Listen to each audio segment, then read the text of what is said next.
For the US and China, it's not a trade war anymore, it's something worse. The conflict continues to be framed as a trade. Even as Trump moved Thursday to open a new, potential damaging trade war with Mexico, however, the conflict with China has widened beyond the original trade-based issues. Beneath the surface, a new tone has begun to emerge since trade talks broke down in early May and Trump ratcheted up tariffs on imported goods from China, an action met with retaliatory duties from Beijing. Officials on both, recently, for example, a private group of American economists and trade experts with long-standing experience in China traveled to Beijing, expecting their usual technical give and take with Chinese government officials. Instead, a member of the Chinese Politburo harangued them for almost an hour, describing the US-China relationship as a clash. On the US side, a senior State Department official, during a forum last month in Washington, warned of a deepening confrontation with China that she cast in something close to racial terms.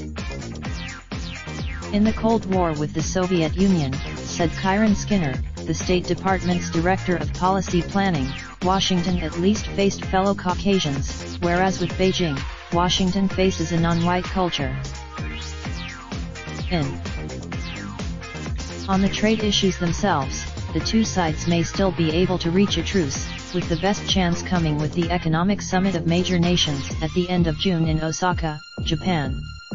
Trump and Chinese, nothing short of a deal struck directly by the two leaders is likely to avert new rounds of punches and counter-punches over economic and financial ties, analysts say. But whether either leader is interested in a stand-down is unclear. The conflict, however, now goes beyond just the escalation of tariffs. Attitudes have hardened. The White House is preparing similar actions against other Chinese high-tech firms, according to news reports. On Sunday, China's State Council issued an 8,300-word white paper blaming the U.S. government for escalating the trade war but expressing a desire for continued talks. Addressing a rare news conference, Vice Minister of Commerce Wang Xiaowen said that the goal of trade negotiations should be the cancellation of tariffs by both sides, but that talks must proceed on the basis of equality. The U.S. should take full. The widening friction has not yet had a big impact on financial markets or the broader economy. But the domestic at-home Trump mostly gets cheers for going after an adversary many Americans believe is an unfair trading partner that has stolen valuable U.S. intellectual property in its rise to superpower status. The political risk. In China, the party's propaganda organ has dusted off old patriotic films of the Korean War when the Chinese army pushed back American forces advancing northward, and Xi's recent countryside tour conveyed a message of girding up for a new long. At this point, many experts on U.S.-China relations say, the best one might hope for is a temporary truce, and even that will be hard to come by if Trump keeps piling on the pressure. By the time the G20 summit starts on June 28, the U.S. Trade Representative will have wrapped up public hearings on a proposed new tranche of tariffs, meaning it could at any time impose taxes on the remaining $300 billion of imports from China, including many ordinary consumer goods. Earlier rounds, China's retaliatory tariffs, at first dollar for dollar, have been more limited in recent rounds, for the simple reason that its imports of American merchandise, about $120 billion last year, are less than one-fourth of what it sends to the United States. China has added, Beijing could hit back in other ways, however. Already China has reportedly suspended purchases of billions of dollars of U.S. soybeans, and officials have begun to signal they could restrict supplies of so-called rare earth elements that are important for manufacturing electric cars and other high-tech products. China is the world's dominant producer of rare earths.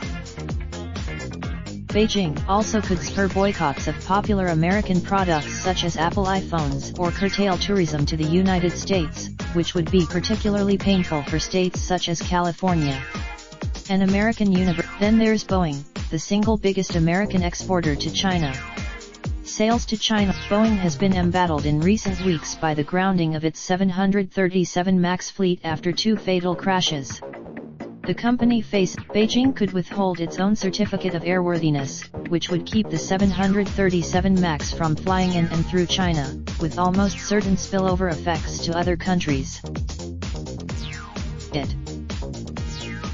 If no progress takes place on trade at the G20 summit and a new round of tariffs and counter-tariffs takes effect, the next escalation could come in mid-August. That's when for those and other reasons, including rising risks to financial markets and potentially shifting political calculus, Damian Ma, a fellow at the Paulson Institute think tank in Chicago, still sees the possibility of a limited trade deal by fall. But even then, see 2019 The Los Angeles Times.